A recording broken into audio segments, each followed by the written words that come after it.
එක්තරා ගමක පිහිටලා තිබුණු පුංචි ගොවිපලක බිත්තර රකිමින් සිටි කිකිලියක් ආසන්නයට තරමක් වෙනස් ආකාරයේ බිත්තරයක් වැටුණා. ඇය සිටියේ පිදුරු ගොඩක නිසා ඉහළින් වැටුණු ඒ බිත්තරයට කිසිදු හානියක් සිදු වුණේ නැහැ. තමන්ගේ බිත්තරවලට වඩා තරමක් වෙනස් බිත්තරයක් වුණත් ඇය එයත් තම ආසන්නයේ තබාගෙන උණුසුම ලබා දුන්නා. කාලෙත් සමගම ඒ බිත්තර පුපුරා කුකුළු පැටවුන් එළියට පැමිණියා. ඒත් සමගම අමුතු බිත්තරේ සිටි පැටවත් එළියට ආවා. තරමක් වෙනස් පෙනුමක් තිබුණත් ඔහු කුකුළු පැටවුන් සමගම කාලය ගත කළා. ඔවුන් සමග සෙල්ලම් කළා. කාලයක් මේ ආකාරයෙන් ගෙවීගෙන යන විට දිනක් මේ පුංචි පැටවුන් එලිමහනේ කෑම සොයමින් සිටින අවස්ථාවේ සියලු දෙනාම වාගේ අමුතු සිද්ධියක් දකිනවා. ඒ ඉහළ අහසේ ගාම්භීර ආකාරයට ඉගිලී යන උකුසු ජෝඩුවක්. මේ සිදුවීම දිහා මේ අතර සිටි අමුතු කුරුළු පැටවත් දකිනවා.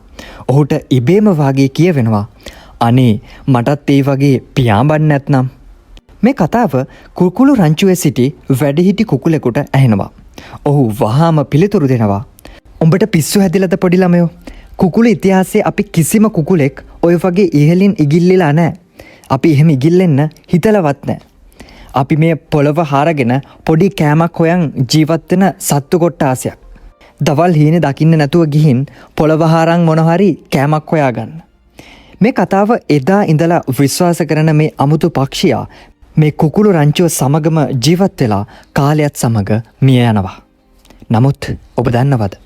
මෙහි නොකියුණු කතාවක් තිබුණා. ඒ තමයි මේ අමුතු කුරුළු පැටවා දුටු උකුසු ජෝඩුව විසින් දැමූ වැටුණු බිත්තරයකින් පිහිවුණු පැටවෙක් වනු ඔහු තමන්ගේ විභවතාවෙන් 100%ක්වත් භාවිතයට නොගෙන මිය යාමයි. ඉතින් මිත්‍රයා, ඉතිහාසය පුරාවට දෙයක් කවුරුත් කරලා නෑ කියන්නේ ඇත්තටම ඔබට ඒ දේ කරන්න බෑ කියන එකද? ඔබේ අදහස පහලින් කමෙන්ට් කරන්න. ඔබත් අපේ සීමා සහිත මනසේ අසීමාන්තික පැතිකඩ සොයා යන ගමනට එක්වෙන්න කැමති නම් පහළ සබ්ස්ක්‍රයිබ් බටන් එක ක්ලික් කරලා අපිත් සමග එකතු වෙන්න. ජය වේවා.